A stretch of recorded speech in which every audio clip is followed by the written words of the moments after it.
Well, I don't know if you know it, but I sent out the meeting parameters, the meeting link to all of our VEVA members and to some people across Canada as well, and it's on our website. So that's why you have a lot of interlopers from Vancouver in today. Yeah, there's a lot of new names on the list. It's great to see. I think visitors is a much better word than interlopers. I was just trying to have some fun here. We don't want you on the ferries, but you know, we still like you. Yeah. That's okay. We're just a bunch of interlopers. Yeah. And we got Ernie here from Fort St. John. He's got a solar installation, so if the solar people may want to talk to him about that. Yeah, I think Fort St. John is like the ideal place to have solar. I think you have a lot more solar sunshine up there, and because it's so ice cold, the snow reflection off the snow almost doubles your production power, and for every degree it's cold, you get an extra 0.5% of efficiency out of your solar panels. So in the wintertime, when you might have a shorter day of sunshine, but you're getting premium high efficiency solar at those temperatures, and so it's a great way to go. You can turn your solar from the top and the bottom. That's if I can keep the snow off the roof. That's Right. sometimes. He tried to fall in and out. Yeah, but don't you, you would have your solar panels. When I was up in Whitehorse last year, I saw the solar panels. I was there in March, and they're installed at a very steep angle, right? Because the sun's so low in the sky. But as it turns out, they were generating good power because they're tilted up at about a 60-degree angle. And they mine when they're bare produce pretty good power in the early part of March. Yeah, so you're right. But aren't they tilted at about a 60-degree angle to maximize efficiency, like perpendicular to the sun? Then I'd have to get my roof structurally readjusted. Oh, I see. Yeah. They have to be parallel to the roof plane. Yeah, that's where we need to design our buildings to accommodate solar as opposed to the other way around. Can I make a comment on that? The whole business, I agree completely with what you're saying, John. Designing buildings to optimize it is something that should be done, and it's something that can be integrated with building design, energy modeling for buildings. But the whole solar angle thing, that's a whole discussion in itself, and it depends on a lot of presumptions you're making, what may or may not be ideal. And the reality is, with a lot of the products today and the cost, it makes sense to put solar on. It doesn't necessarily have to be a so-called theoretical optimum angle. You can have a house where you're, let's say, the pitch of the roof is facing the west, and it's still worthwhile doing it. And you can get plenty of stuff. But it's a whole topic, interesting topic in itself, those things. But when it comes to, back to your comment there, John, it's not just that. Making sure, it's also making sure, like solar ready can mean a range of things, like making sure like the structural integrity of the roof, that you've got ability to do this, easily to, get your electrical cables running to the roof, this and that, the roof design details, what type of roof surface you're putting on. There's a whole discussion in all those things. That's right. It's sort of unique to each place. Yeah, and you're right. There's certain areas that are maybe inherently more ideal, but the reality is, you obviously have to work with the location you're at, and even with that, one can get into a further discussion about what I'll call community solar. Even if their site isn't suitable for whatever reason, just the geography or just the lighting you've got, or let's say that somebody's in a rental place, you can't do it. Keep in mind, the community solar is another thing. And of course, we've got one of our members, living in New Westminster, Bill, who's, part of the New Westminster Solar Garden thing. And he's, in effect, he sort of owns virtual solar panels and gets credited for their production. So there's different aspects of this topic. It's a big topic. I'll just comment briefly because this is going for a long time, but I'd be happy to have a solar discussion because when I was a founding shareholder of Day 4 Energy in 2002, the software, the original technology was to utilize tracking to maximize solar efficiency at the day. This is 2002. And essentially, long story short, the decision was tracking doesn't work, not because it doesn't work, because the mechanisms to track solar is so complicated that it just makes it uneconomic because of the maintenance and everything else after the fact. But yeah, we could go there. I'd love to have a discussion on that. I have a lot to contribute, but you're absolutely right, Donovan, with the stuff that can be done to be solar ready. Right. And just to mention, because you mentioned your association with Day for Energy, which was a really interesting company at its time. And, what I should mention too is like one of the places that installed those particular panels in Burnaby, one of the earlier net zero houses, there was a reference house built, a number of them were built across Canada under this particular program. And, Equilibrium program back, this is almost 10 years or so now, 10 years ago almost, but it has a name, Harmony House in Burnaby, a residence. And that house and project and how they did the solar there, it was kind of a reference project to my project up in Seashell. So I took a lot of inspiration from that project and the panels that were on there that you had a connection to. Yeah, Harmony House was one of the very few projects we did in BC. We were selling all our stuff to Germany and Italy at the time because BC was a bad market. No support from BC Hydro or any of the governments. But the biggest solar array of Day 4 panels is actually on Vancouver Island at the Souk First Nation in Souk. That's the largest Day 4 array in the country, and it's quite impressive. And I'd love to actually go visit there in Souk. Oh, lovely to see people. Good to hear your voice. Just I'd love to too. give me 1 minute here. Joan, would you like to join us? Oh, that'd be great. All right. Bear with me.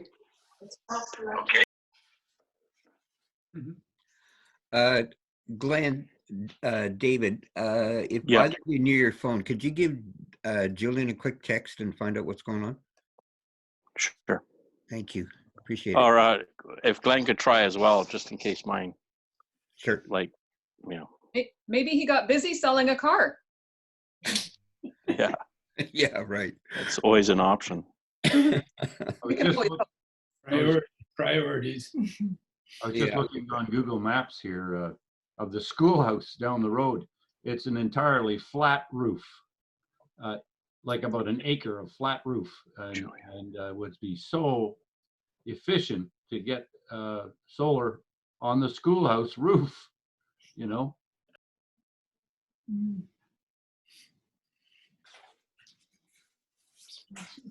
Which school you're talking about? Well, you could just pick anyone that of these newer schools. They're all built with flat roofs. Oh, but you were saying a school. Oh, was this a school you're referring to that had solar on it, or just the potential? I'm talking about the potential for all these. Okay, because that's great, and you make a really good point.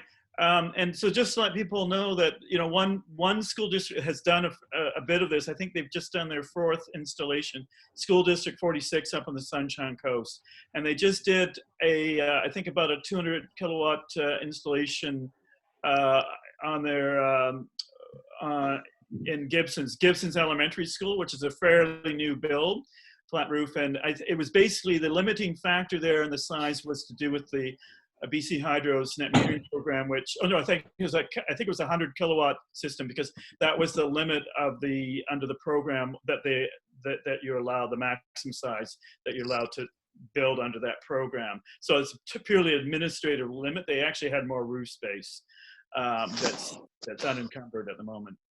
Just done, I don't know if it's commissioned yet. Just was done over the last few weeks. and they've done at least three other schools and planning more. I think the great minds are going to be getting together and doing something about this, situation. It also Indeed. cost $50,000. We looked into it with the church, so we kind of backed away from that. Yeah, well, over time, you've got to think return on investment, right? Well, right. You also have to look at the fact that every school is also part of our emergency response to any disaster. People end up going to a school. So a school that can run off grid has a double sort of a whammy benefit at that point, as well as being able to roll back their meters all year long, especially when the school isn't occupied in the summertime. So there's a lot of pluses there. It's finding the capital in order to do it.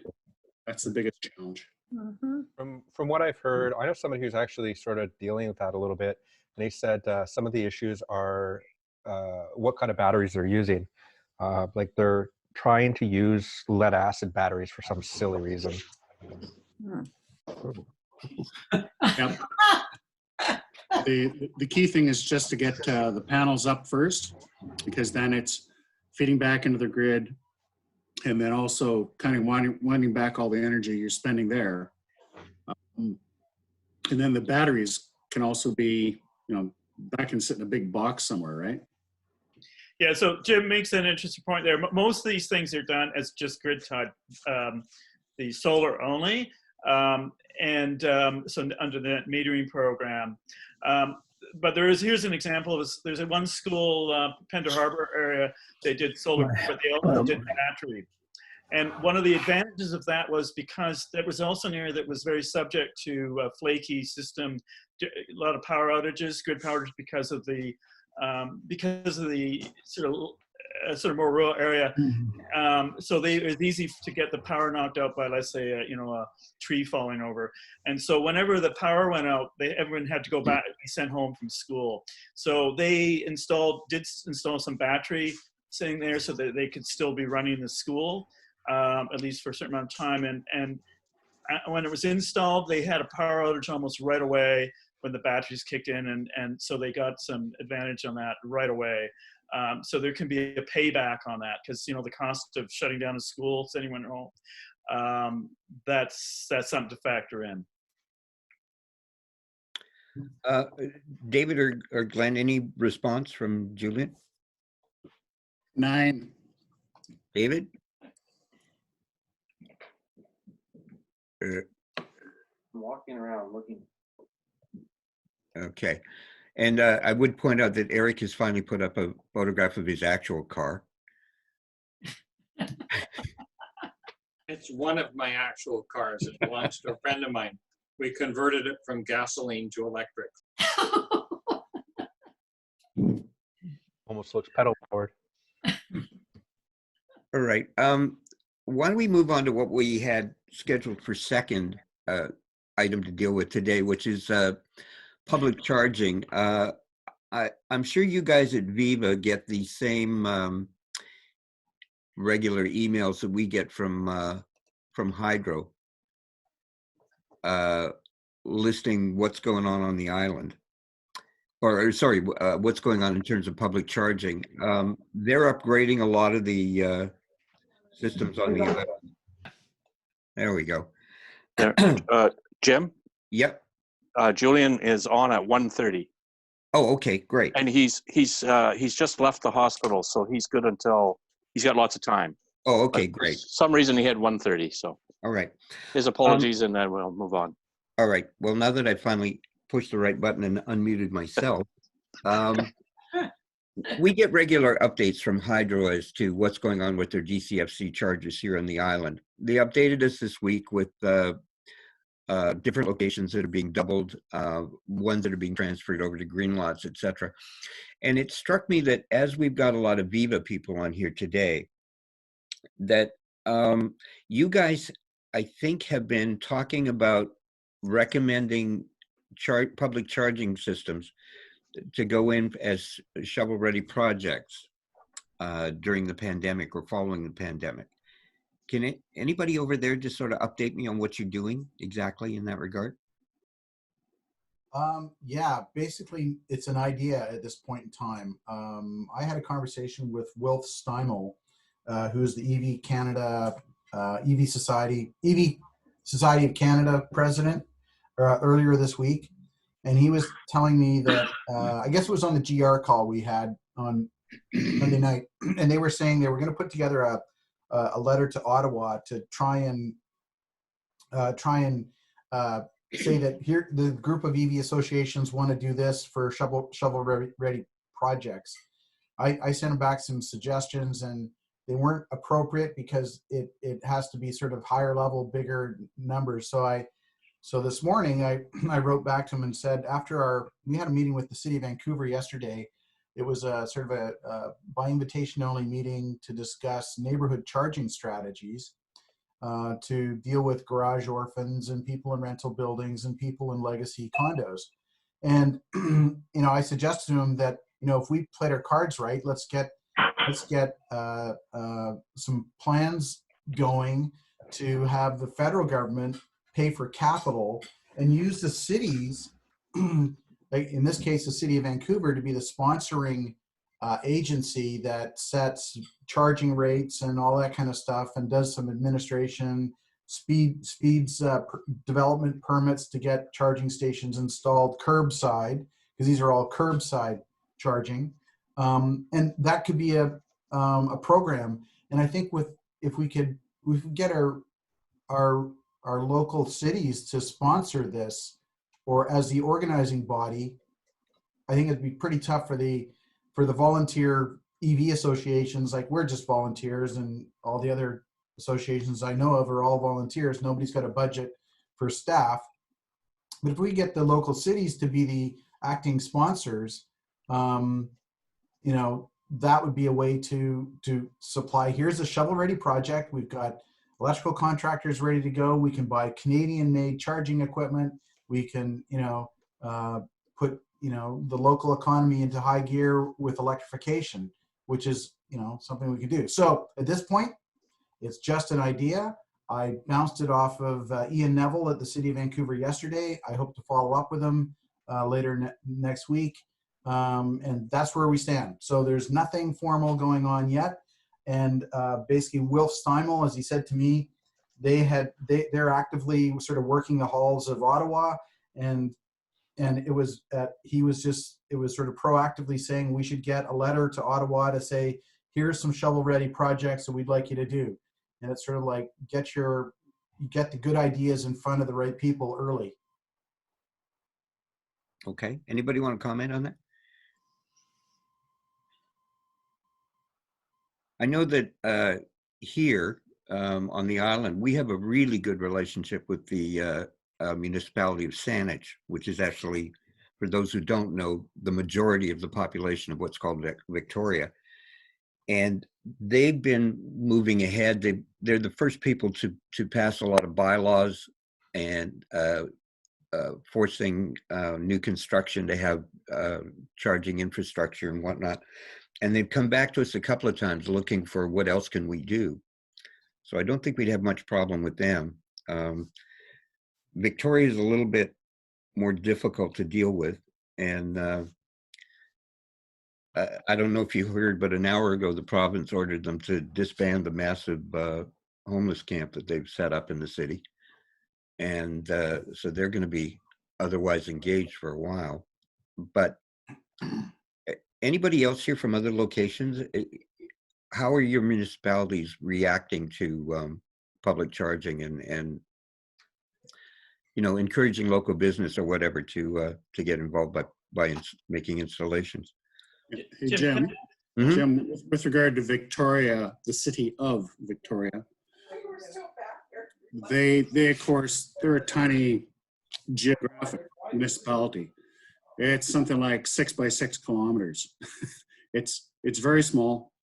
So when you look at their sort of path going forward to encourage EVs and getting people, they're moving much more down the active sort of pathways, walking, bikes, electric buses running around, those sort of things. And that makes sense for them as a municipality. And that's kind of the thing, is that each municipality has to look at what their drivers, how many drivers they actually have, and how big their municipality is as to what they feel, how much effort they need to put into shifting things forward. There are still, however, in Victoria, something like 28,000 day trips into the city and out of the city. Yeah, I think that's the argument we need to make with them, that they're definitely a tourist destination and a commuter destination, especially people going into work. So it would make sense that they supply a little bit more. Can I ask, you mentioned Saanich, and that's to do with, their bylaws to do with new construction. Is there any attention being paid to grappling with like existing solutions for existing buildings there? Is that because you kind of, I get the impression that they're one of the most leading jurisdictions, at least for new construction. So what about, existing, and just before, the next comment I'm going to make to tie into that is, it's my understanding that Regional District Nanaimo and Nanaimo do actually have an incentive for, a small incentive for adding EV chargers, and this is aside from other jurisdictions. So I just throw that out there just to see what comment it might be. Yeah, with regard to Essential Saanich, they, like most people, are trying to get the low-hanging fruit. It is, of course, new construction. They're going to go down that road first, but if you look into their sort of climate leadership plan rolling out, it's get that in, then start looking at backfitting into homes. They also have to look at, of course, getting rid of, old oil burning heating for homes, and then they have to look at gas for heating for homes. So that's all part of their package rolling forward. And they are fairly keen on the EVs. We'd already be meeting right now, if it hadn't been for the old C19, to talk about their plans going forward and helping shape those. Any other comments? Julian's just joined us, and but any other comments before I bring him in? So I'll bring a comment in, since I work at BCIT and working with the municipalities, and one of the big things really happening this year is moving towards payment for level 2 EV charging. I know that's not a very popular thing for EV drivers, but when we look at what is the path forward, the municipalities are putting in all this infrastructure. The next step is that they need to have it be pay service, and that will give the business owners an opportunity to come in. Right now, when I talk to business owners, they look at it, why do I want to compete with putting in an EV charger when I know the most of revenue I can even make off of it is zero, because that's what the municipalities charge for level 2 charging. If the municipalities, like say Vancouver has done for several years, is charging $2 an hour for level 2 charging, maybe Starbucks will come in and say, well, you know what, now we can put it in. Maybe we want to offer it for free, but now we see it as a benefit because we're lower cost than the municipalities. And so we kind of need to think of what is the long-term goal and how does this play out? Are you guys seeing more businesses on the mainland charging for charging? I see all the municipalities are going through a process right now to enable payment on all their charging. In 2 weeks, we're having a municipality workshop on how helping municipalities figure out their path forward. There are some complications, like some municipalities have installed power sharing EV chargers, and so how do they price those differently than a dedicated 7 kilowatt level 2?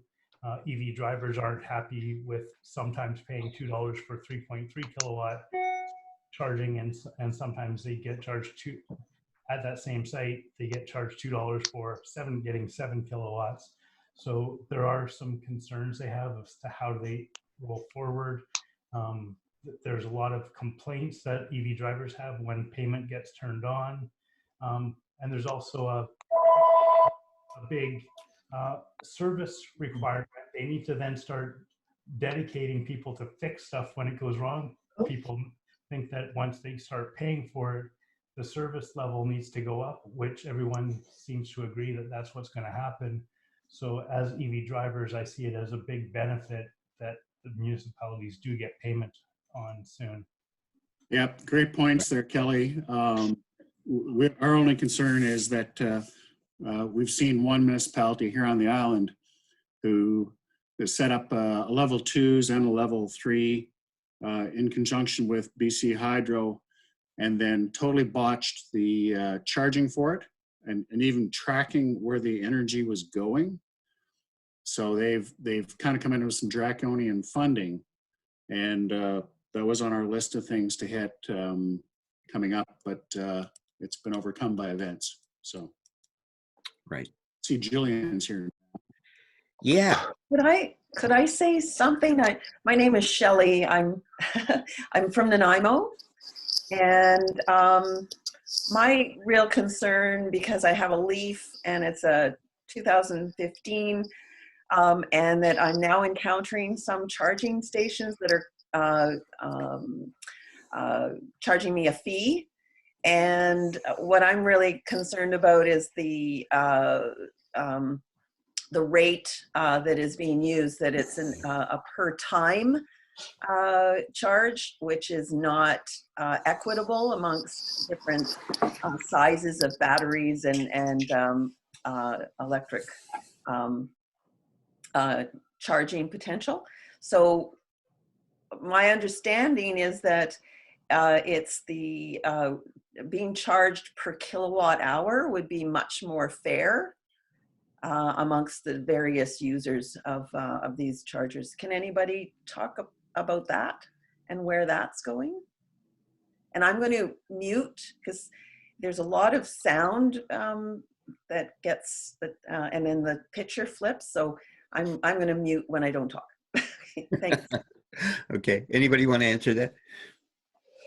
Well, Kelly Carmichael probably has a lot of information about that, but if I can chime in, I mean, BC Hydro sells per kilowatt hour, and it seems like that is the most fair way to sell and deliver power.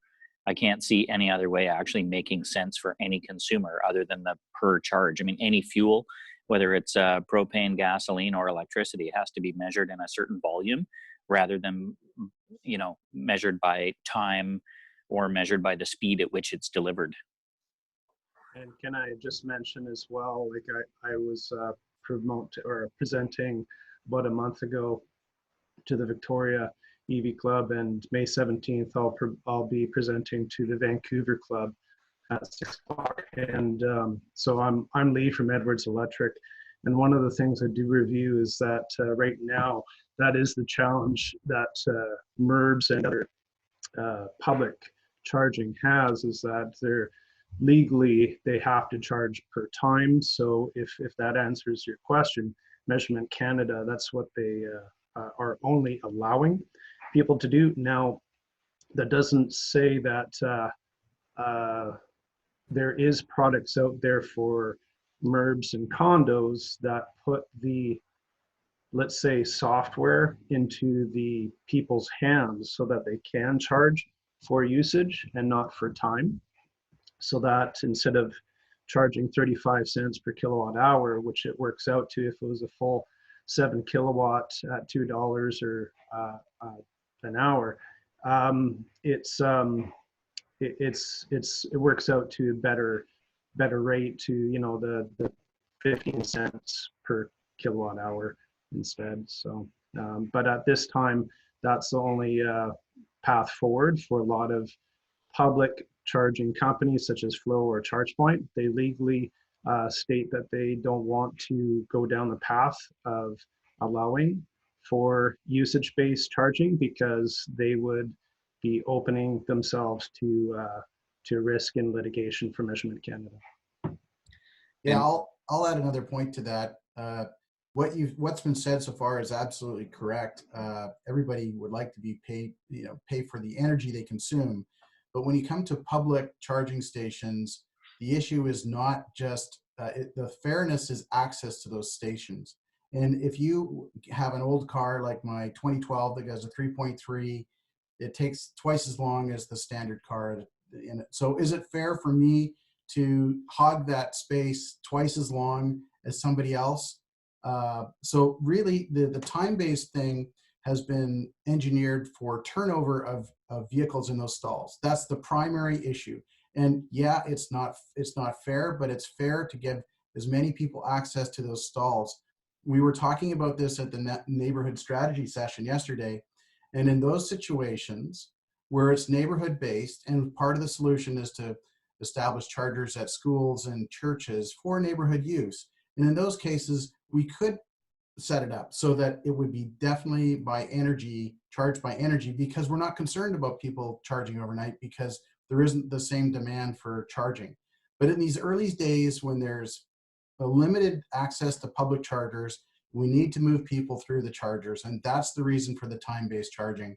And I would say in fast chargers, it's going to be you're going to get a regular a rate for being there for a certain period of time, and then once you exceed a certain period of time, you're going to get penalties for being there too long.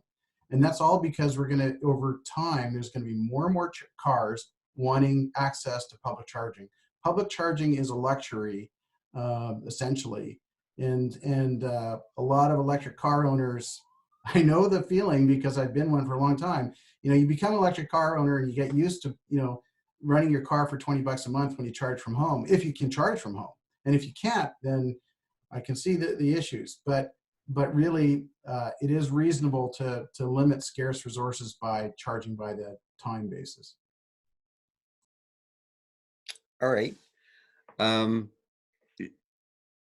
Glenn or David, correct me if I'm wrong, but I think we've already sent a letter to Measurement Canada about all this. Yep. Yeah. And I would add to this, the city of Colwood, who I've talked to recently about this subject, is concerned about hogging of chargers, available chargers, because they're overloaded and people sit and sit. So the Testo solution is to charge an idle fee once your car is full. Now those superchargers go fast, so full can happen in 12 minutes or in maybe 40 minutes at the most. The problem with level 2, of course, is it's a slower charge thing to begin with. If they're charging by kilowatt hour or by time, they can always add penalties for overstaying. They can publish a limit on how long they sit. So right now, the city of Colwood finds the biggest challenge to the charger situation is cars that don't unplug and move on. So hogging the spot. I mean that that guy comes in from Souk and plugs in the morning, goes to work for 8 hours, and is late. Yeah, Is back at the end of the day and gets on. That black leaf we all know. Hate that guy. All right. And that same car's been doing that for like 5 years now. Yeah, that's right. My personal experience, because I live in a single family home, I paid the money to buy a charger from Julian and get it installed. And I only charge when I'm long ways from home and want to get home. And you go up to a quick charger in Duncan, and there's the guy with the Tesla charging at the free charger. So it's like he's just being cheap. That's it. I can charge for free here. I'm not going to pay $2 to charge up quickly and move on. So from perspective of somebody who isn't a garage orphan, I think it's really important that everybody pay for electricity. Yeah. Whether it's by the hour or minute or by the kilowatt hour. Kilowatt hour makes the most sense to me, but with penalties. Yeah, I agree completely. And I think that's the way it should go. I think it was a big mistake to offer free charging in the first place. Everybody said, we need incentives, we need incentives. Well, then give them a refund on their hydro bill or something. I don't know. But anyway, so that's the way it went. Gas owners resent the fact that we can plug in for free. It's a cost, and now we got this problem. I don't know. All right. It's ongoing battle, I think. Julian, why don't we shift to you? Yeah. Isn't there a better alternative? Than you? No, not at the moment. That's the bottom of the barrel. Hey, yeah. So I guess we'd communicate a little bit about what I can bring to the table, and you had asked about EV sales, and rumor has it EV sales are up, and but that rumor didn't come from me because they're down for sure. But I'll give you guys a brief little update based on what's going on and how the current pandemic has affected car sales. And it's not just me, it's everybody really. So for example, we were kind of building at Motorize and trying to get, like, I mean, over the last 5 years, the most number of units I'd ever sold in a month was 16. And by hiring staff and making a bunch of tweaks and changes to the business and careful marketing and blah, blah, blah, we actually got up to 21 used EVs sold in February, which I was very excited about. And we had 3 out the door in March and 1 in April so far. Maybe we'll have 2. So sales are definitely not up in the local market, that's for sure. And the same thing applies to the gas car dealers. So I can say universally that sales have fallen by more than 90% across all car dealers. Mercedes didn't sell a single unit in March, and they usually get about 60 out the door in a good month, and 30 would be tragic. They had zero sales in March. So yeah, it's hit the automotive sector extremely hard. But I mean, I know that is a temporary thing, and it's not going to last forever. So all my staff is actually laid off. Well, they're kind of on call, actually, I guess. But yeah, it's fine. I think every business owner really has a little bit of time to reflect and sort of make little improvements within their business, so that when the floodgates open again, we can rock and roll. But an issue that I've thought is fairly interesting is that I see a lot of people commenting that gas is so cheap it'll drop the demand in EVs. I don't think that's true, because everybody who's been buying gas and is accustomed to buying gas knows that cheap gas is just a temporary thing. It's always been a temporary thing, and if it gets cheap, that's cool. You get 1 or 2 cheap tanks or whatever, and yeah, gas is cheap, but nobody's driving anywhere right now, so it's kind of a moot point. But the biggest issue for me in relation to the price of gas is that our Canadian dollar, which is how we buy all our imported commodities, is solely based on the value of oil. And because we're still buying groceries, a lot of which are imported, and yeah, I know we're not buying home electronics and clothing and all that stuff like we used to, but we will again. The only issue is the cheap oil problem has caused a devalued Canadian dollar, which causes the cost of absolutely everything else we buy that's not produced locally in Canada to skyrocket. So we're paying more than 10% extra for a US dollar right now, 15% extra depending on which day we buy. And so the cost of goods that we're seeing as a result of this COVID-19 thing is going to go up by at least 10 to 15% straight across the board for everything that we import, as a result of having an economy that's based solely on the value of oil. So the drastic loss in sales at the business level is horrific, but I know it's only temporary. The strength of our Canadian dollar as a result of being based on an oil economy is going to devastate us for a long time, and it's going to cost everybody a whole bunch of money. So that's those are a couple things that were on the top of my mind. Anybody have any comments on that? Julian, what do you think the lockdown of factories is going to do to deliveries of EVs? Well, I mean, deliveries of new EVs have been a little sketchy to begin with. BC's been okay because we've had rebates, and the manufacturers try to supply vehicles to territories and provinces that have active rebates. So yeah, sales in general down quite a bit. I know Campus laid off all but 2 of their salespeople, and I think they're probably slowly ramping back up again now. But like everybody is way, way, way, way down. I think people are just tightening up their purse strings quite a bit. So we will see a drop in new and used EV sales for some time. I don't know if it'll ever get back to where it was, because everybody is just going to proceed with caution with everything. I mean, apart from food, everybody's just slowed right down. So EV adoption in relation to gas car or EV purchases in direct comparison to gas car purchases, I think will probably get stronger. Like, I think EVs are going to win here because they're more environmentally sensitive. Well, we all know the reasons why EVs are rad, but I think that people are becoming more and more conscious. Like, this pandemic has forced us all to be a little more mindful. And if we are to be mindful and honest with ourselves, buying another gas car at this point would not be a super great choice for anybody. So I think EVs are going to fall more into favor than they were before as a result of this. That's my personal opinion. Yeah, you're right in that the air pollution costs Canadians 14,000 lives every year, 12 a month. And, you know, a good 60% of that is cars. Yeah, I think people are noticing. Like, there's a lot of publicity from big cities all around the world. It's like all over the place, from Europe to India to Los Angeles, you name it. Everybody's got all these stories about clean air and visibility that they haven't seen in decades, if not ever. I think that means something. And for me, I'm looking at things from a marketing perspective. Like, how can I publicize EVs as a result? Like how can I do a better job of marketing EVs using the information that has become available as a result of the cleaner air? And we do know that air pollution actually is really bad for people. It's a no-brainer. So I think this is a bit of a wake-up call. I think this current pandemic is going to help to push people over the edge if they have been close but not quite ready to go. I think EVs will do well in this whole thing. Do you think lack of sales will lead to lower prices? Not for Canadians, because the majority of our stuff comes from the US and our dollar sucks. Right. Yeah. So I'm paying, like I was paying $1.28 Canadian to buy US dollars in February, and now I'm paying $1.42. So, you know, and that's because our oil is now worth nothing. And I've spent a bunch of time consulting with economists about this, like from a healthcare perspective, and if you measure the time by which Canadians are going to judge their return to work, like Canadians from a health perspective are better off than Americans as a whole.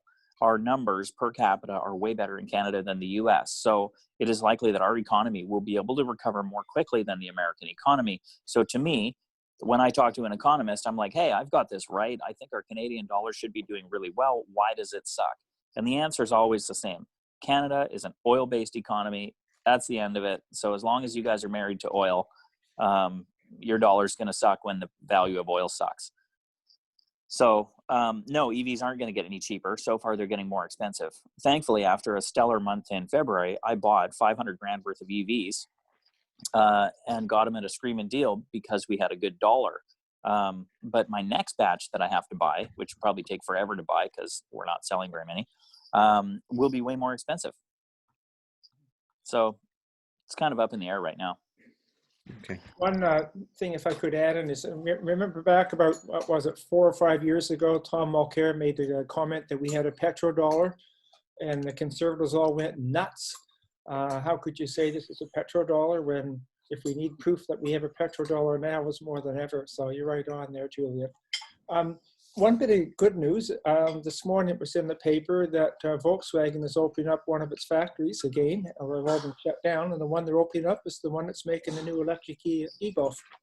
So it's their not e-Golf necessarily, but their new ID3. factory is just a electric vehicle factory. So maybe they're thinking, like you are, that people say, hey, I like this clear sky in our city. And people will move more for new car sales, at least more into electrics if they're available. The big thing that's been holding us back is the availability of the cars. So that's, well, the availability of the cars all boils down to supply chain stuff. You know, I think car manufacturers have a really hard time sourcing all the parts and components and batteries and all the contracts that have to be in place. You know, like if an automotive manufacturer wants to produce a new car, they're supposed to tell the parts manufacturers all individually, okay, so we're going to need 20,000 of this and 20,000 of that.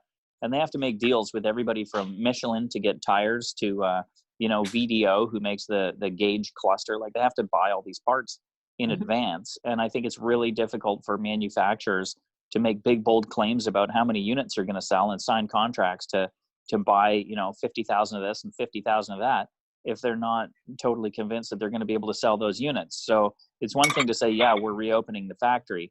It's another thing to have all of the components and parts in place and ready to assemble the vehicles so that they can actually, you know, produce, deliver, and then sell these vehicles and make sure they get to a market that has incentives where they're actually going to get sold out the door. So but wouldn't the majority of them be the same, whether it's electric or gas? Yeah, but they have sales history for gas stuff, and they don't have sales history for electric stuff. And Tesla is making it really, really difficult for other manufacturers because they build a superior product for less. Like there's more value in a Tesla than anything else. So every other manufacturer that wants to build EVs right now should be shaking in their boots going, holy cow, we want to do this, but honestly, If we spend $1 billion on parts contracts to build, 1 million cars during the next 3 years or whatever, I mean, spitballing numbers here, are we going to end up with these things sitting on lots because they can't compete with the Tesla 3 or a Tesla Y? It's an awfully big risk. Yeah, it's interesting that Tesla as well is highly vertically integrated. They bring far more into their own tent in production than all the other makers. All the other makers are essentially final assembly people. You got companies like Magna who are building pretty much everything else for them. Magna, Bosch, other ones. Yeah, LG Chem, like LG Chem builds most of the Chevy Bolt, right? It's like 20% Chevy and 80% LG Chem. So does Chevy really build the Bolt? Not really. Yeah. Is the Bolt built in Korea or in the U.S.? It's in the U.S. Assembled in the U.S. Yeah. Okay, with Korean parts. Yeah. Yeah. Yeah. Okay. Although GM's very proud of breaking ground on a battery factory that is close to Lordstown. Although they have no connection to Lordstown trucks at all.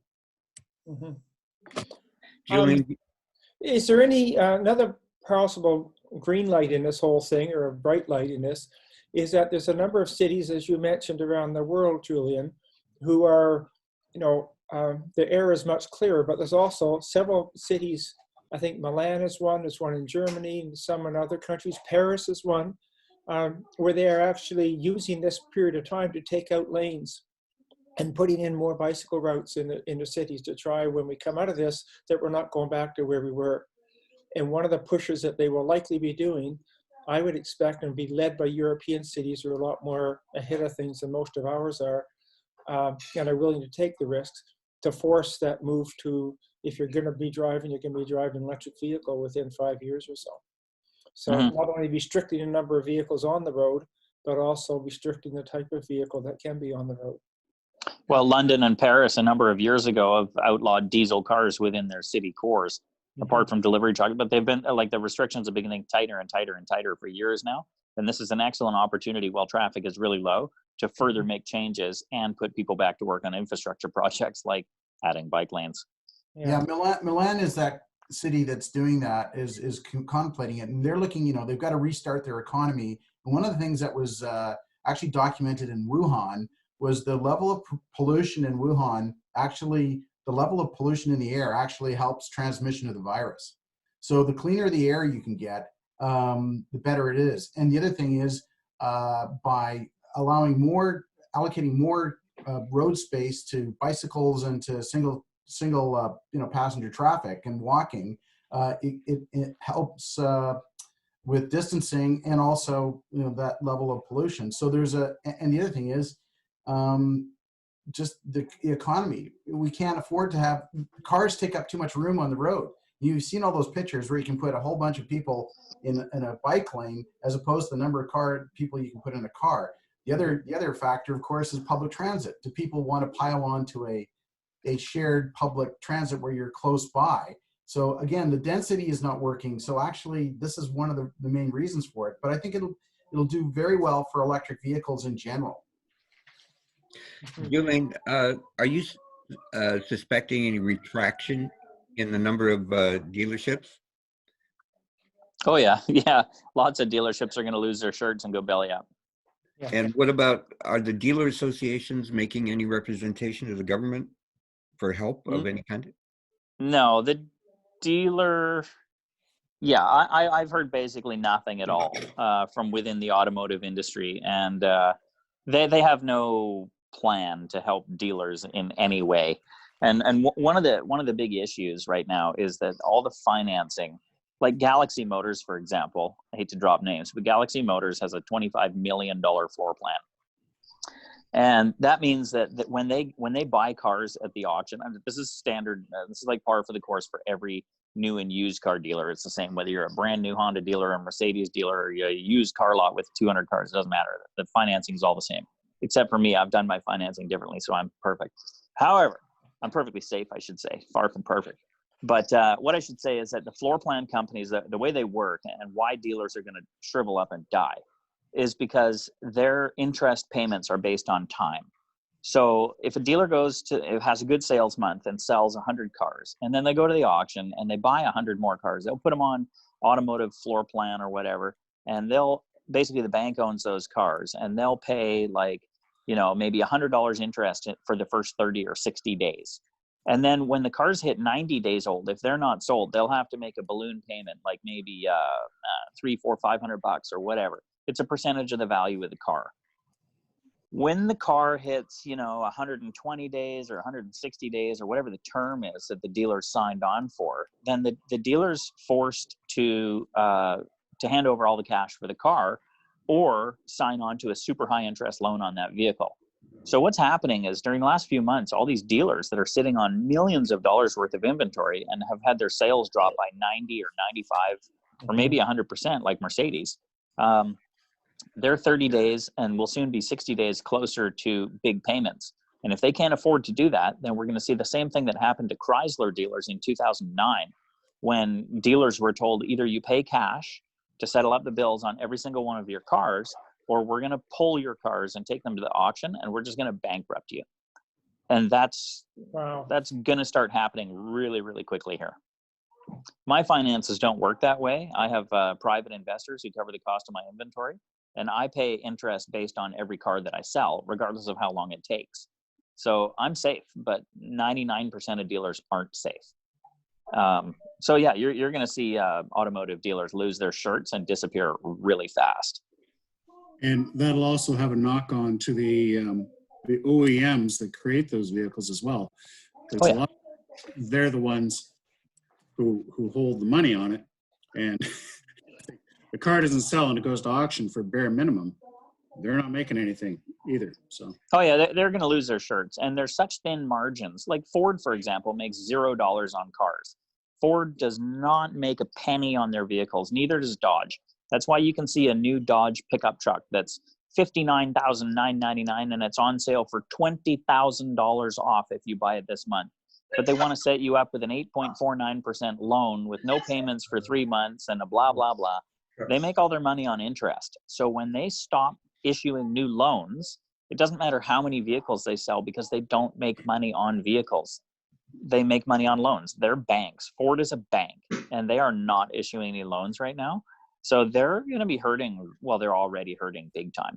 And yeah, it's a really grim picture in the grand scheme of things. But another interesting thing is that a new car dealer who sells new and used cars, and there's lots of dealers like this in Victoria that, well, like Volvo, for example, they only sell like 5 or 10 new cars a month on a good month, but they sell maybe 30 or 35, maybe 40 used cars in a good month. So you've got the new car manufacturer, the OEM says, okay, well, if you want to be a Volvo dealer, we'll just use Jim Pattison Volvo as an example because everybody knows in Victoria who they are. So they'll have a contract that says they got to sell X number of cars per year. If they don't sell those cars, I shouldn't say if they don't sell the cars, if they sell enough cars to meet their targets, then they get credits towards co-op advertising, whether it's newsprint or radio or whatever it is. So they get help with advertising. Plus they get credits towards their parts account. So their parts department and their service department become more profitable when they hit their new car sales. If they don't hit their new car sales targets, then the cost of the operation for the rest of the business goes through the roof. They become less profitable, which is a really scary proposition. So what do you think happens to all the used cars? You know, if you're normally selling, say, 50 cars a month at the Volvo dealership, and the vast majority of those are used cars. Well, if all of a sudden you see a massive drop, like 80% drop in your business, you're going to have to avoid selling the used cars, and you're going to have to put all your effort into selling the new cars, because what little profit margin you have left is going to come from parts and service. It's kind of a nightmare that's unfolding for all these dealers, because they're going to stop selling the used cars, which is going to devalue the used cars because they're all going to end up going over to auction, and they're going to go for dirt cheap. Now, it's not the EVs that are going to be going to the auction, because EVs are becoming more and more desirable by the day. It's just the way it's been going for the last few years now. which is why gas cars are shrinking in sales numbers and EVs are growing in sales numbers. So the value proposition for anybody who owns a gas car keeps getting worse and worse and worse as time goes on, because as dealers stop selling, like every new car dealer is now going to sell fewer and fewer and fewer used cars because they have to honor and maintain those contracts they have with new OEMs, and they have to focus all of their efforts on selling new cars. So that leaves used cars, like used gas cars are going to be cheap, they're going to be unwanted, and they're going to end up going to the auction, and they're going to sell for pennies on the dollar. It's not, I mean, it's going to start with a 10% discount, then it's going to be a 20% discount. I've already seen the ads coming through from the big auction houses in the States who normally have 500,000 cars for sale every week, and now they're down to about 100,000 available per week. And now they've got sales going on where they're selling off groups of thousands of cars. And it's like, yeah, this group of 10,000 cars is available at less than book value. Buy now, no buy fees, no sell fees. So we can even see it right from the wholesale market. Everything is tanking big time right now. So it is a good time for electric vehicles. Gas cars are becoming less and less and less desirable just by nature of how they operate and what they do. But the financial means by which they operate and the way that they fit into the automotive marketplace is turning into a big dirty mess. So it's really good for EVs, really bad for ICE cars. Kind of sounds like a house of cards or a Ponzi scheme, the way it's all set up financially. Oh yeah, oh, it's going to crash hard. There's going to be a lot of people out of work because of this. But the EV market will pick up all the slack. So watch for us I'm in not BC concerned. as well, because in BC, something like 25% of BC's economy is what they call FIRE, which is finance and real estate. Mm-hmm. And both of those things are not doing very well at the moment. And with it being such a big part of our economy, BC is going to be hit as hard on this thing, I think, as Alberta is. Uh-huh. I mean, forestry is only with something like 5% of our economy as a comparison. And this is going to be much longer and much more difficult to come out of than people are thinking, in my humble opinion. It's really quite scary. Well, So, we need good leadership from the top, and you know what? We need to get away from an oil economy. And yeah, lots of people are horrified when we say that it's an oil economy, but it is, and it's just been proven. And you know, it's time for the Canadian government to step back from oil. And if they're going to invest in any oil, they should do what they've just done, which is to clean up oil wells, which I don't think the taxpayers should pay for. But ultimately, we all know the oil companies aren't going to pay for it, so whatever. But Canada, through the National Research Council and whoever else wants to get involved, really needs to pour a bunch of funding into clean energy and like clean tech, really. Canada can be a powerhouse in that. And if we invest our dollar in clean energy instead of dirty energy, then we actually have a future. Right now, we only have a past. Yeah, good point of that is that, you know, I figure about a third of our economy, a third of our dollar is petrodollars, and which is a good size impact. But also look at all our banks. You look at all our banks, a good third of their book is the oil industry. Well, so pull your money from a bank who's got any interest in the oil industry. oil and real estate, in commercial real estate, not in a good situation. It's gonna keep getting, or more issues are gonna keep popping up. Just like, I mean, who would have thought the price of oil would go negative? And people are projecting it's going to go negative again, likely in June. Yeah. You know, so it's not looking good. Kenny's put $7 billion into Keystone Pipeline, which has got another court order on it now. I mean, he's just playing with fire. He's the master of time. Resources they have, and if you think the billions that are going in to clean up the orphan wells, wait till the oil sands companies go bust and leave the whole cost of cleaning up the mess in the oil sands to the public as well. $260 billion in liability for cleanup. Really? Alone. Yes, I like to comment on fire, the fire comment you made, and the bank situation, because this is real. I mean, Bank of Montreal, TD Bank, Royal Bank, they have huge books of tar sands and oil and gas assets that could be written off. It's disastrous because our oil industry isn't conventional oil, right? It's bitumen oil. It is the poor cousin of the oil industry. So it is definitely going down. There's no question about it because there's so much sweet crude floating around the world. But I want to make the point, getting back to finance, if you don't bank, I don't know if people know this, but in 2009, the BC government fully guaranteed any deposit and all deposits on credit unions. And as opposed to if you've got your money in one of the humongous banks, the top 6 banks of Canada, you have, I think, up to $60,000 or maybe $100,000 protection, but that's it. But if you have funds in the credit unions of British Columbia, they are 100% backed by the province of British Columbia. That means, and the reason I really know about this is because at the time I was working for a company where I had about $14 million worth of investments, and we could get better rates at the credit union at Van City than we could at our Sketty Bank. The board said, but we can't go to a credit union, and so they had their lawyer, their high mahogany wall lawyer, check see what I was saying was true, and he said, yep, it's right. So we actually did move our funds over there. So you can have full 100% protection by sticking your money in a BC credit union. And that's what people should be thinking about. Jill, do you have somebody talking in the room? Thanks.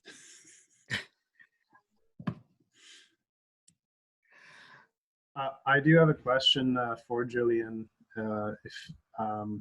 We have a fleet of about 16 commercial vehicles, and we've been waiting for any indication from a manufacturer such as Nissan bringing over a commercial small van that we can use within our trades.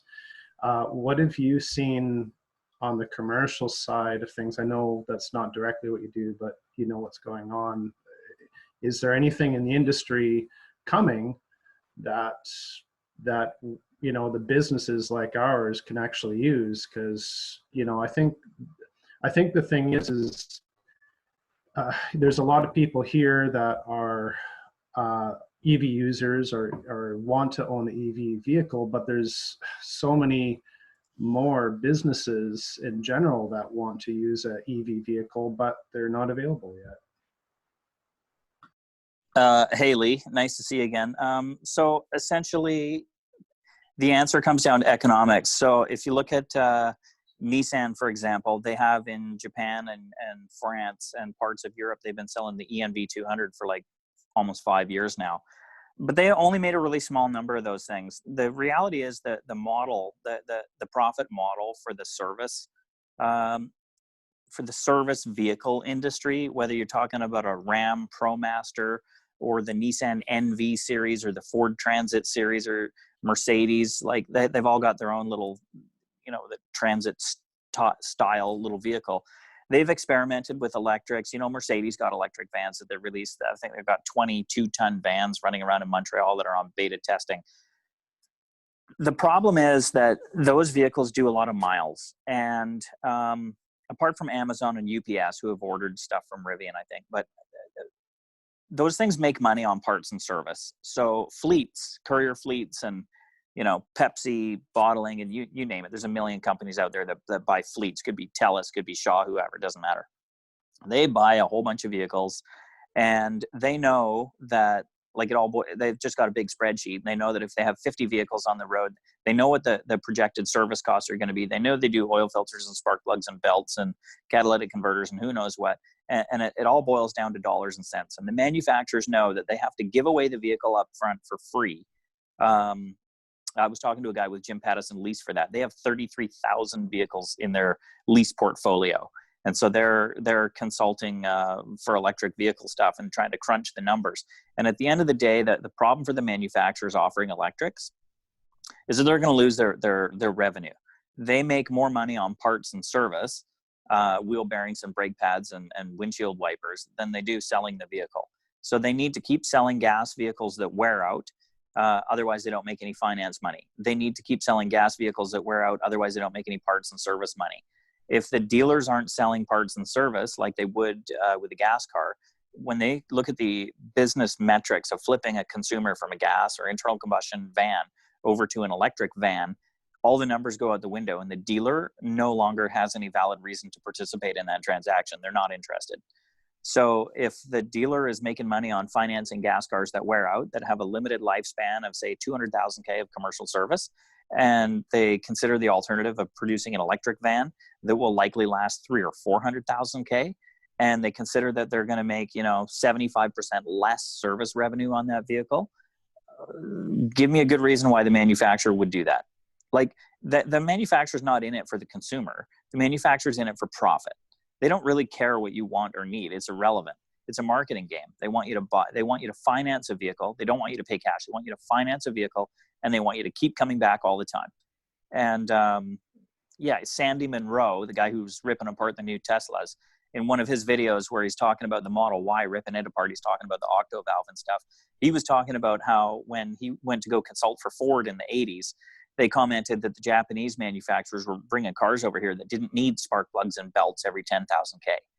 And the Ford people were freaking out because they said, how are we going to make money if we don't have the service coming in? This is ridiculous. How can we compete with the Japanese vehicle? Like, what's the business plan? So yes, it is a house of cards, and it will come crumbling down, and we will all go to electric, but somebody's got to fail first. And we'll see a big push to electric when Ford, Fiat Chrysler, or GM, or one of the big ones actually straight up goes bankrupt, and then our government refuses to bail them out, or the US government refuses to bail them out. Then you're going to see electric vehicles come on board, but somebody's going to have to lose their shirt first. To add to that, Jillian, and if anybody on here is from Canada Post and can corroborate this, they get their vans that you see running around town delivering your mail for next to nothing. And a part of the deal is when it's totally clapped out and they want another one, those vans have to be trashed, right? They have to be totally scrapped and thrown away because the manufacturer doesn't want those being on the used market, so that the guy running his business, his jobber business, doesn't pick it up and not buy a new one. So again, it's disposable society and the economics of it. Yep. All right. Thank you, Julian. I gotta say that it's been amazing just in a couple of weeks that the understanding of Zoom etiquette, people muting themselves and stuff like that, has been pretty amazing. Does anybody have anything else they want to bring up? We've been here for a little over an hour now. Any other items you want to talk about? You've got questions of any kind? Feel free, unmute yourself and go ahead. Hey, Don here. Just to let you know, it's not car, but it's newer technology, to energy saving technology. But last week I installed a heat pump hot water tank, and so far so good. Very expensive, $3,200 versus about somewhere in the vicinity of $1,500, $1,800 to put a standard one in. But there's a $1,000 rebate on these high efficiency heat pumps. It's only supposed to use 30% of the electricity that a standard heat pump uses, or a standard hot water tank uses, an electric hot water tank.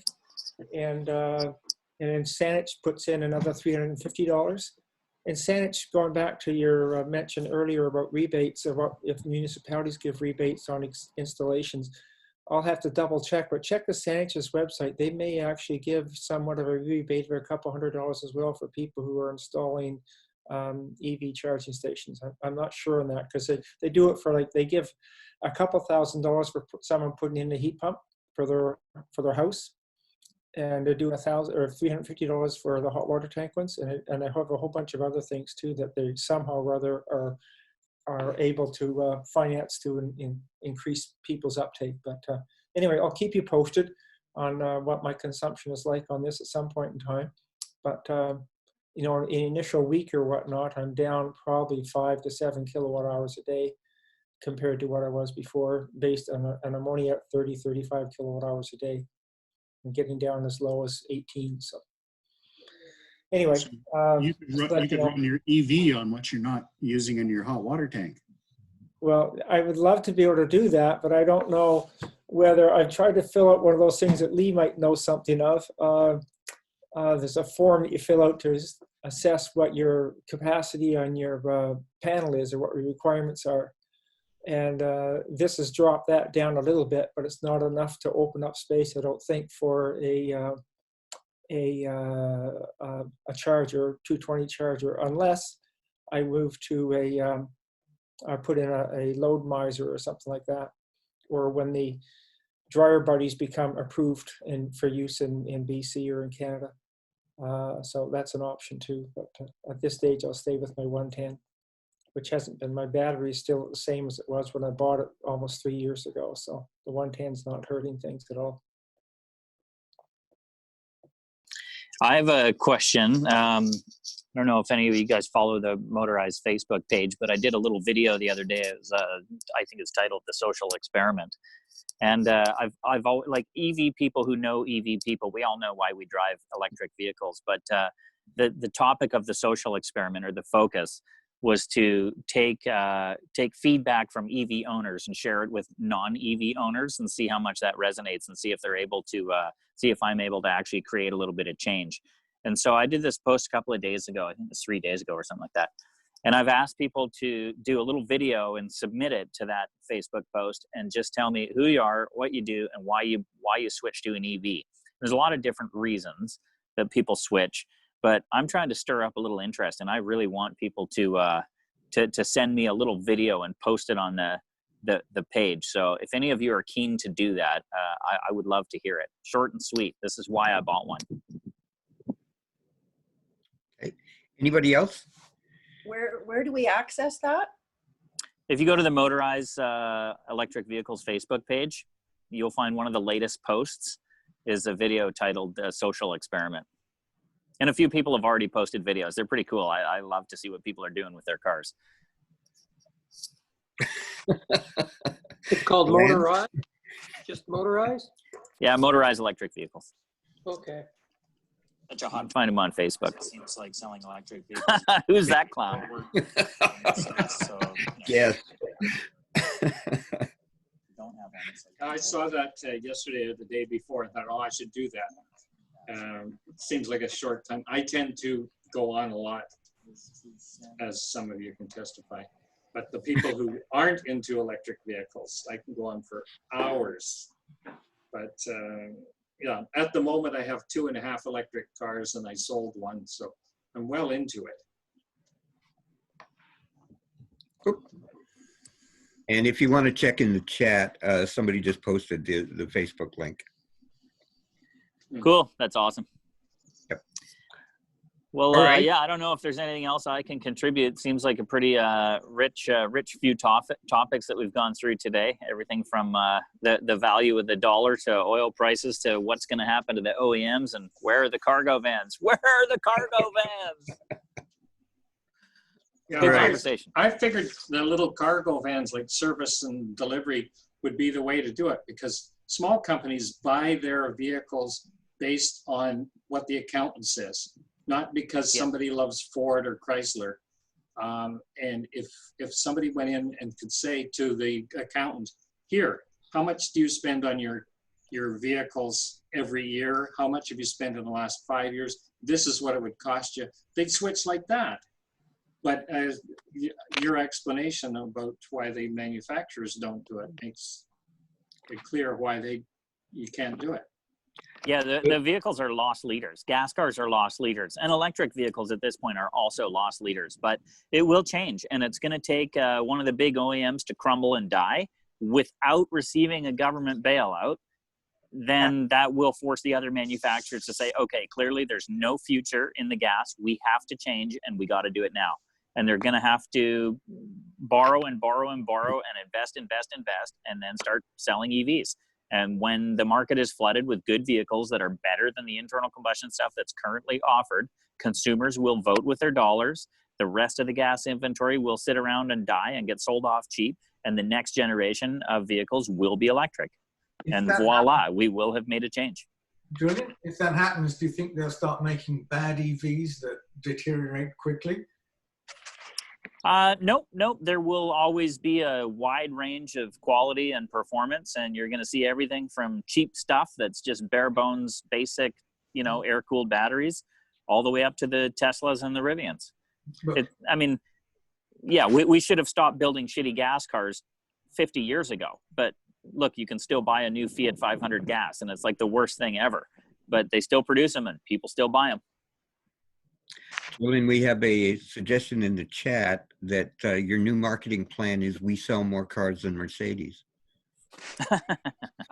Well, that's true. I don't sell very many right now, but I do sell more than Mercedes. So I guess that's worth something.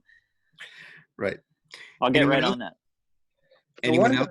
One of the reasons that the U.S. is going to be very reluctant to let one of the big auto companies go, and I don't know that they're going to have too much choice down the road, but is that they all have their own health plans and they're absolutely massive. And for that to go, it means a whole pile of people go on to Medicaid or Medicare. And they have never been willing to take that shot. And the other big thing is pensions.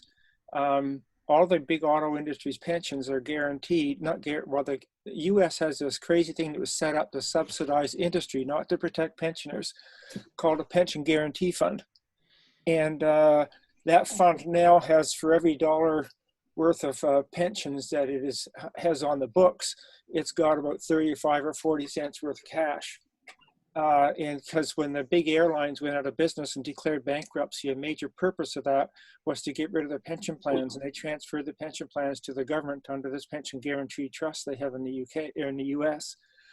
And that in itself is the transfer from the private sector, from the auto industry over to this guaranteed trust thing that they have to back up pensions would absolutely swamp it.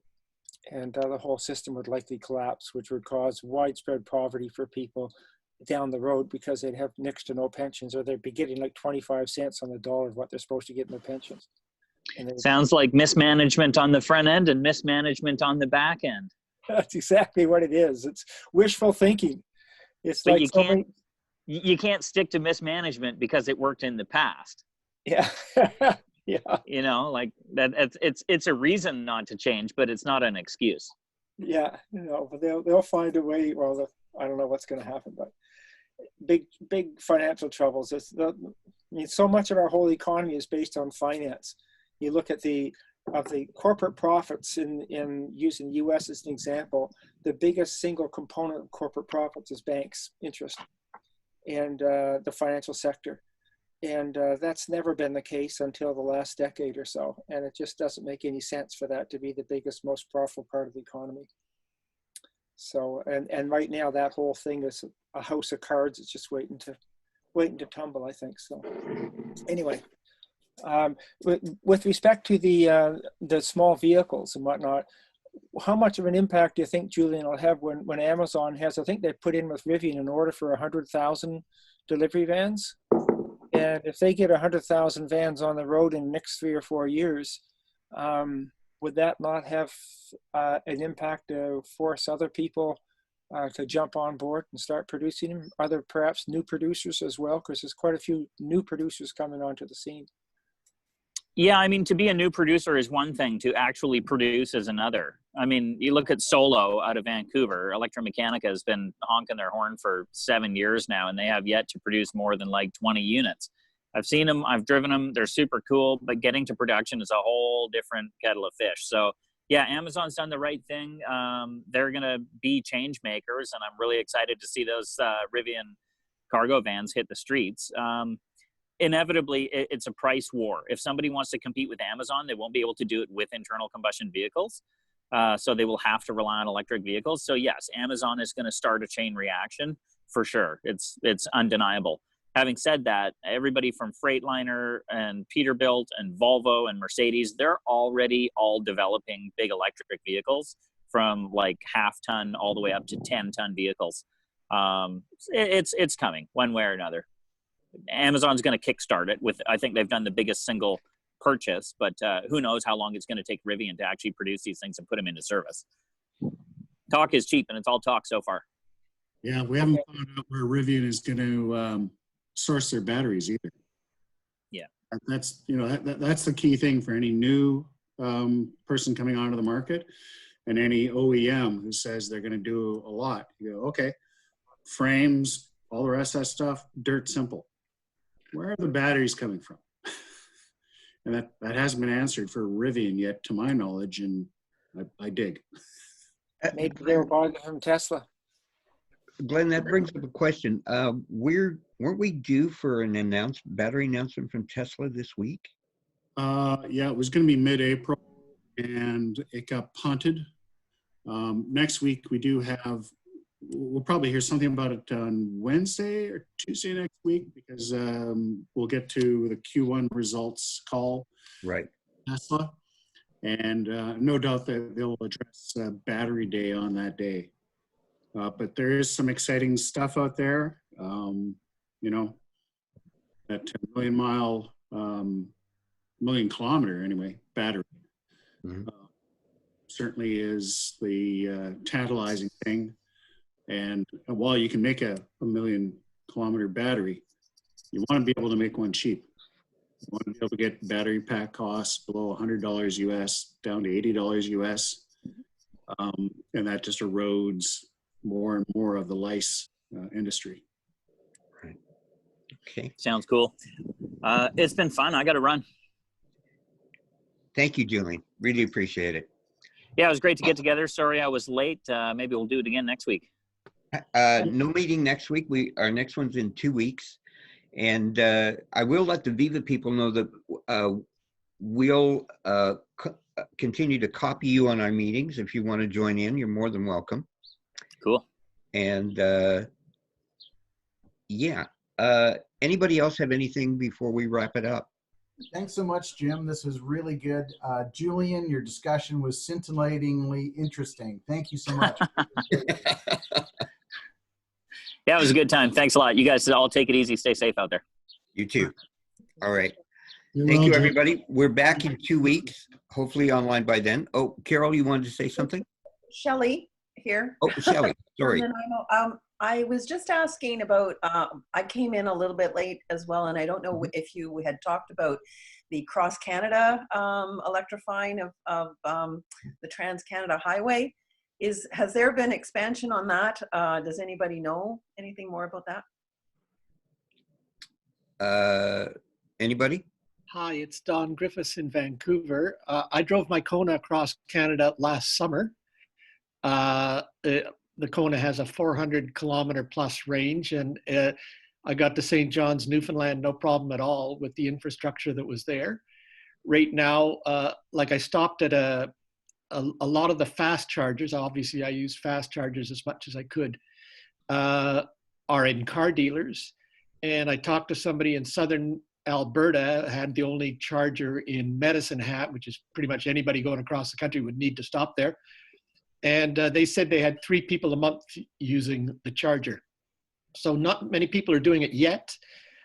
So the infrastructure was perfectly adequate. I went just as the Petro-Canada chargers were coming online. So most of them weren't available on the way across. I took about 4 months to do the trip, not because I needed that time, but just because I was enjoying myself.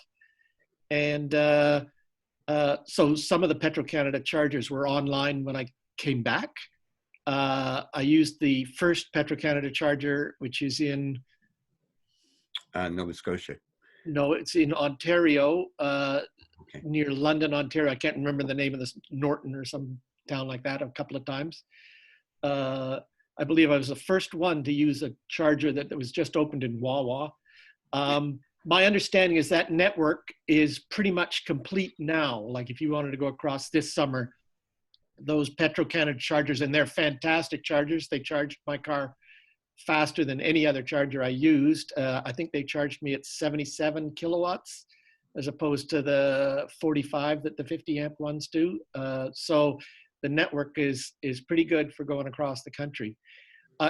In terms of your earlier discussion, I think when I went across the country, I ran into one charger that charged by kilowatt hours, and all of them are on time back east. They're charging by time. And when we had a presentation at VEVA in Vancouver from BC Hydro, which is the electrical company, they said they were going to charge by time too. And largely it's because the guy told me at the meeting when I asked him about it, he said that they were charging by time because the cost of, they need to recoup the cost of putting the unit in, which is like $100,000 for these DC fast chargers. And so the electricity is kind of irrelevant. BC Hydro obviously isn't under any restrictions because they're allowed to sell electricity with their monopoly. So they're not, but they're still doing charging by time on their chargers. Yeah. I wanted to also, while I'm on here, I wanted to mention to Don, who was talking about the putting chargers in his house, that I answered the electricity problem. I have a curbside charger, one of 2 or 3 curbside chargers from my house in Vancouver. And what I did for electrical supply, because I got an old house with a little 100 amp thing, is I just put a switch on my electrical dryer, which already had a 30 amp plug. So I upgraded it to 40, and I've just got a little manual. You can get fancy sharing units or complex, but my feeling is simpler is easier. So I just put a little switch beside my dryer that shoves the electricity to the dryer and to the car, and didn't have to install a new panel or upgrade the supply to the house, because I can only, and there's totally no problem in not charging the car while you run your dryer. Good to know. That worked for me. Yeah, good to know. Thank you. What were the costs like for charging? What kind of hourly rate did they have across the country? Did it vary, or it's pretty well the same across the country? No, it's not the same across the country. Quebec is the cheapest, and for the DC fast chargers, they're charging, I think, about $11.50 an hour. Incidentally, I got to Ontario, drove from Vancouver to Ontario. I paid twice, $32 to drive to Ontario from Vancouver. But that's going to change as and rightly as these free chargers that are being provided now are all, you know, they're going to, it's a short-term thing that all these free chargers are out there. Although the car dealers may still provide free electricity, but back east, Ontario and the Maritimes were all $15 an hour, and that seems to be what they're settling into here in BC. Yeah, so I guess the prairies had some $10 and $12 DC fast chargers.